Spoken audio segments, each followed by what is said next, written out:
Welcome to the deep dive. This is where we grab a whole stack of sources, could be articles, research, our own notes, and pull out the absolute must-know insights for you. Today, we're diving deep into something really dynamic, the Portugal Startup Visa. Now, this isn't your average immigration route. It's very specifically designed for innovative businesses. Our mission: to unpack everything you, as an ambitious, forward-thinking entrepreneur, need to know to get your startup going in Portugal and, maybe just as importantly, get that crucial foothold in the European market. Exactly. And we're basing a lot of this on a pretty comprehensive guide covering the startup visa for 2025. What's really interesting, I think, is how Portugal has quite deliberately set itself up. It's not just saying welcome, it's acting like a magnet for global founders with genuinely new ideas, Yeah. Building this whole ecosystem. Right. So let's start big picture.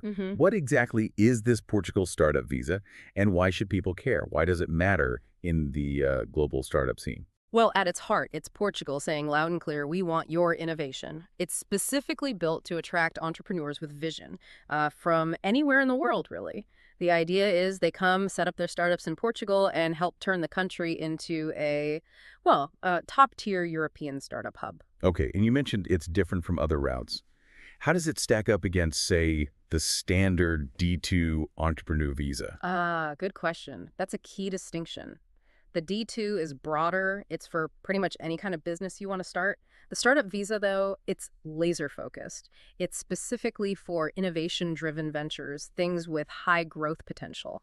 Not just opening a local shop, but building something potentially big, something scalable. And the real kicker, the thing that often gets overlooked, is this built-in mandatory connection to Portugal's network of certified incubators and accelerators.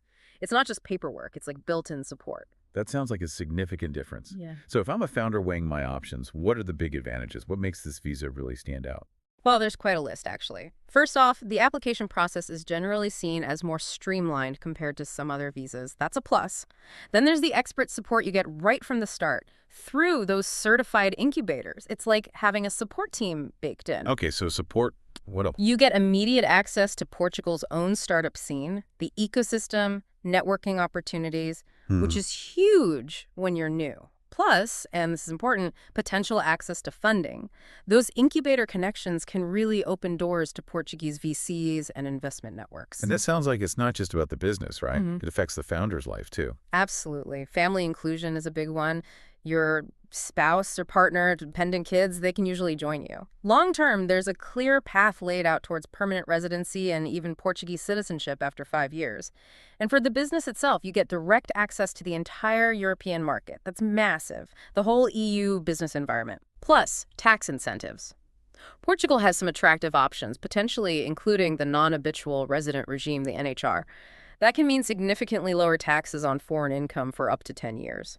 And, let's not forget the quality of life. It's generally high, and the cost of living is often quite a bit lower than other big European tech cities. That's a really compelling package. But let's get practical. Who exactly qualifies for this? Who is this program really built for? Right, the eligibility. Okay, so for the entrepreneur themselves, you need to be a non-EU, non-EA, or non-Swiss citizen. That's the baseline.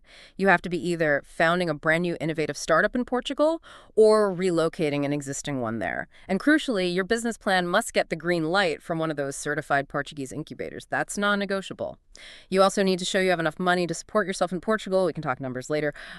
Clean criminal record, obviously. And you need to be at least 18. Now, there aren't rigid rules on education or work history, but let's be real, having specialized knowledge or relevant experience, that definitely helps your case a lot. Okay, that covers the person.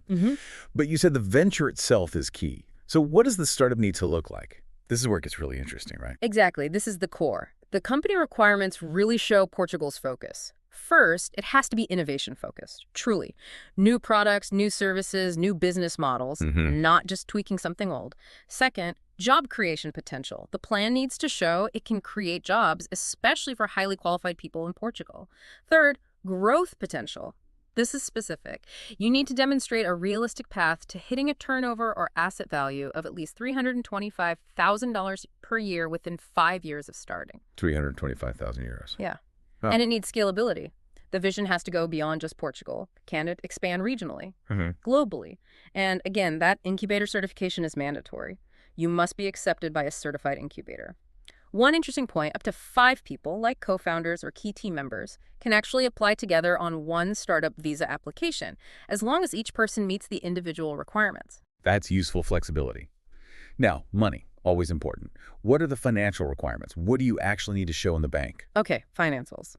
For your personal funds, each main applicant needs to show they have at least 5,146 euros and 80 cents. 5,146 euros and 80 cents. Why that specific number? It's tied directly to the Portuguese minimum monthly wage. That amount is exactly 12 times the minimum wage for 2025. And those funds, they can be in a Portuguese bank or a foreign one, but they need to be accessible to you, readily available. Right. And what about the business itself? Is there like a minimum investment you have to put into the company? Surprisingly, no. Unlike some other visas, there's no strict minimum capital investment required for the startup itself. But, and this is a big but, your business plan has to clearly show you have a clear plan to get enough capital to actually launch and run the business successfully. So it's less about a fixed number and more about proving your financial model is realistic, you have a funding strategy, and a credible path to becoming profitable. Got it. So the plan needs to be solid financially, even without a set minimum. You keep mentioning the incubators. They seem central to everything. So what's the deal with this incubator network? What does that relationship actually mean for the entrepreneur day to day? They are absolutely critical, indispensable, really. Think of them as your guide and validator. Their role is multifaceted. First, they evaluate your application. Is the idea viable? Is it genuinely innovative? Their certification, their stamp of approval, is the mandatory ticket to even apply for the visa through IAPMEI. IAPMEI being... Well, Portuguese Agency for Competitiveness and Innovation, they handle the next stage after the incubator. Beyond just evaluating, the incubators provide crucial support. Could be workspace, mentorship from experienced people, networking events, help with business development. And importantly, they really help integrate you into the Portuguese business world. They're your bridge to the local ecosystem. That sounds like a huge built-in advantage. How big is this network? Are we just talking a few places in Lisbon? Oh, not at all. It's quite extensive and spread out. As of 2025, there are 99 certified incubators involved in the program, and they're all over the country. Yes, Lisbon and Porto have many, but you'll find them in Braga, Coimbra, Aveiro, even in the Azores and Madeira Islands, and in some rural areas too. The full list is actually public on the RNI website. That's the National Network of Incubators, so you can research them. 99. Wow. And I assume they're not all the same. Do they specialize? They definitely do. And choosing the right fit is really important. You'll find incubators focused on specific sectors. Lots in technology, obviously software, AI, blockchain, fintech, you name it. Many in life sciences, health tech, biotech, medical devices. A growing number focus on sustainability, clean tech, circular economy, renewables. Then you've got tourism tech, creative industries, the ocean economy, blue tech, marine stuff. Even agriculture, agritech, food innovation. So yeah, picking an incubator whose focus aligns with your startup, that's key. It means better support, better connections, and frankly, probably a better chance of getting accepted in the first place. Okay, that makes sense. So we know the what, why, who, where. Let's get into the how. How do you actually navigate this? What's the step-by-step process? What paperwork do you need? And what are we talking about for timelines and costs? Let's break down that journey. Right, the process. It's structured in 4 main phases. You have to complete them in order. Phase 1 is getting that incubator certification. This means researching incubators, finding the right fit, preparing a really strong business plan, formally applying to them, going through their evaluation, and hopefully getting their official certification letter. That's step 1. Okay, incubator gives the thumbs up. What's next? Where does that letter take you? That takes you to phase 2, the IAPMEI application. Remember, IATMEI is the Agency for Competitiveness and Innovation. You'll register on their online portal, upload your documents, the business plan, that incubator certification, personal IDs, proof of funds, CV, etc. IAPMEI reviews it, and a special technical committee looks closely at the innovation aspect and the business viability. If they approve, you get a formal IAPMEI approval declaration. So incubator approval, then IAPMEI approval. Then you apply for the actual visa. Exactly. That's phase 3, the visa application. With the IAPMEI approval in hand, you gather your personal visa documents, passport, photos, criminal record check from your home country, proof of health insurance, accommodation proof, all that standard stuff. You submit this package at the Portuguese consulate or embassy in your country. Processing usually takes around 60 to 90 days. If approved, you get a 4-month entry visa stamped in your passport. 4 months to get to Portugal.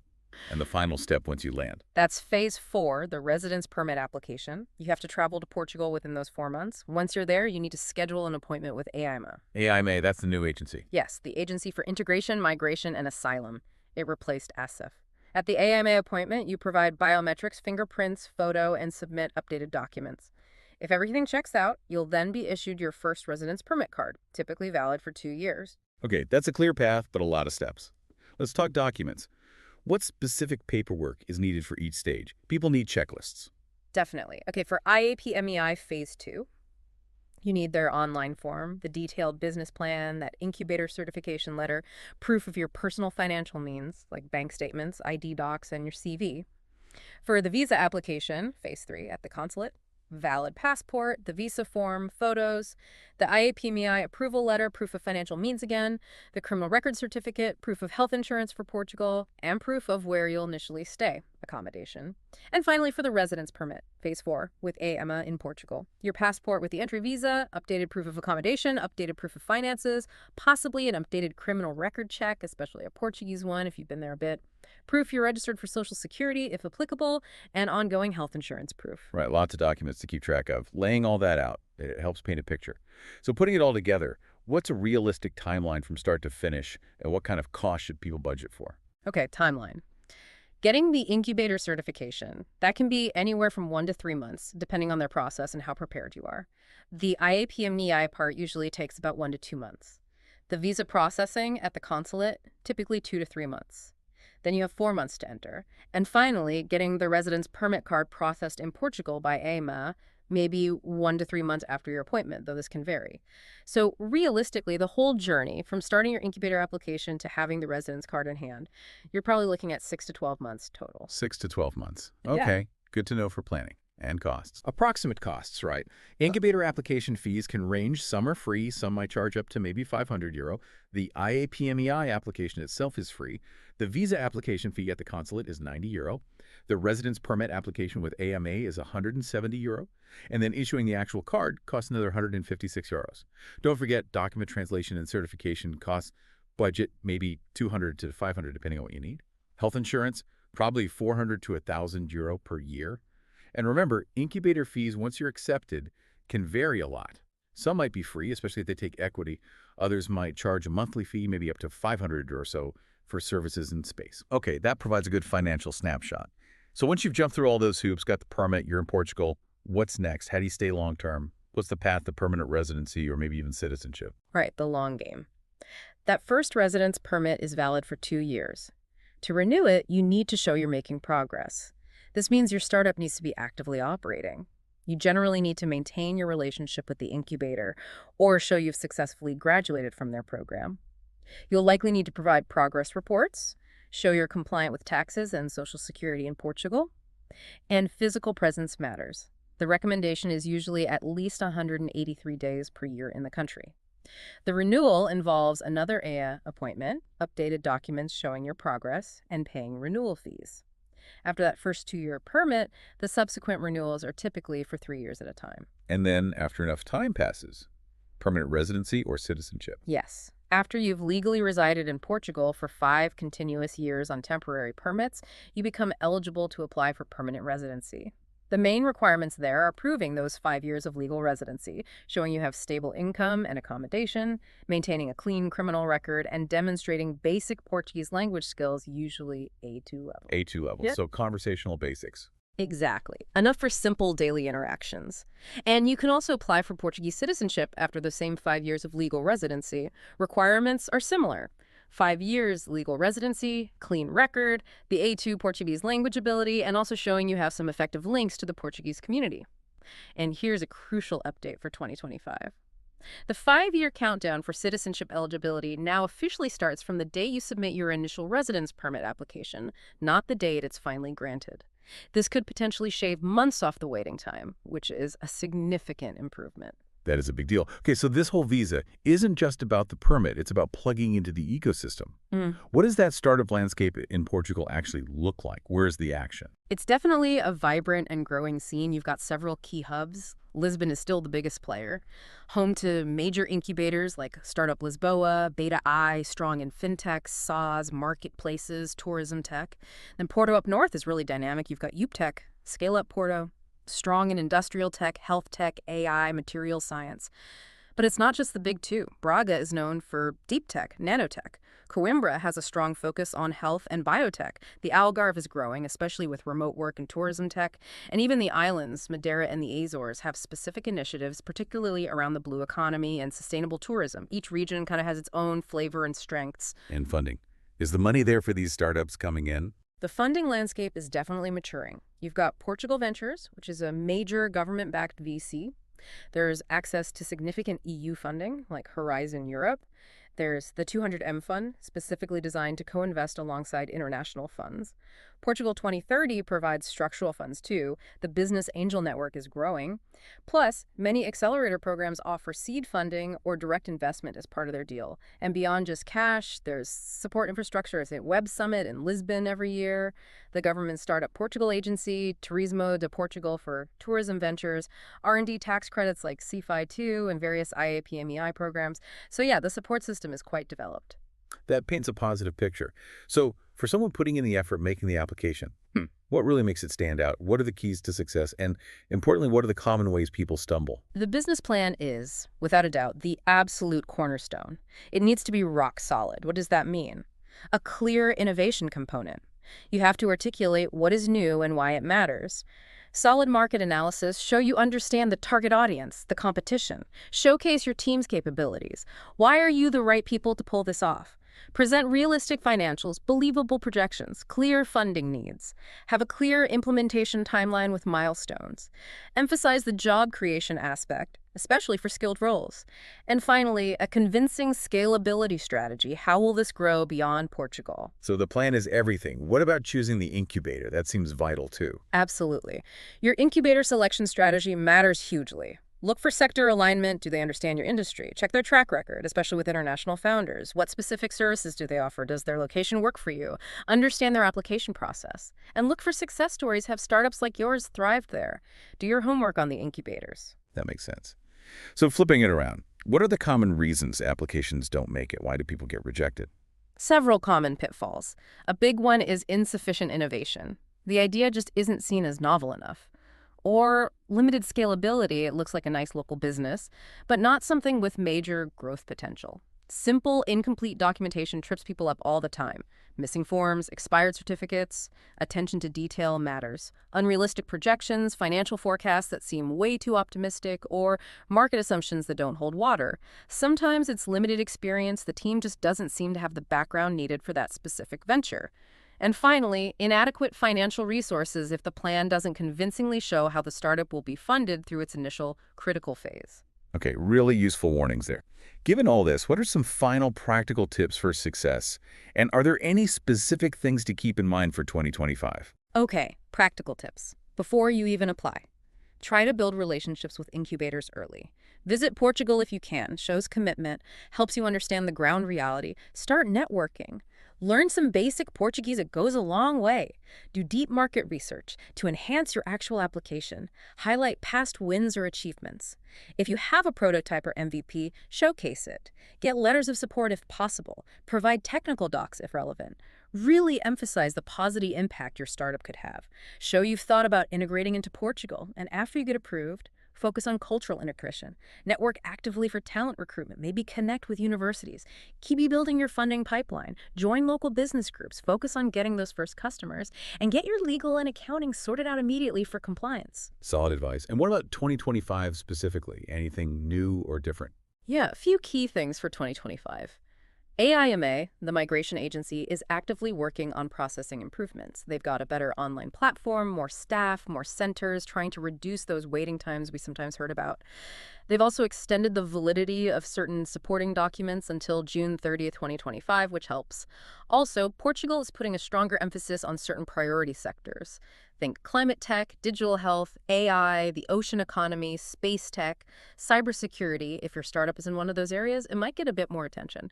And finally, there are enhanced regional incentives. If you set up your startup in a designated low-density region, you might find extra benefits. Could be tax breaks, cheaper setup costs, special funding pots, maybe even slightly adjusted visa requirements, plus more targeted local support. Definitely worth looking into if location is flexible. That regional push is interesting.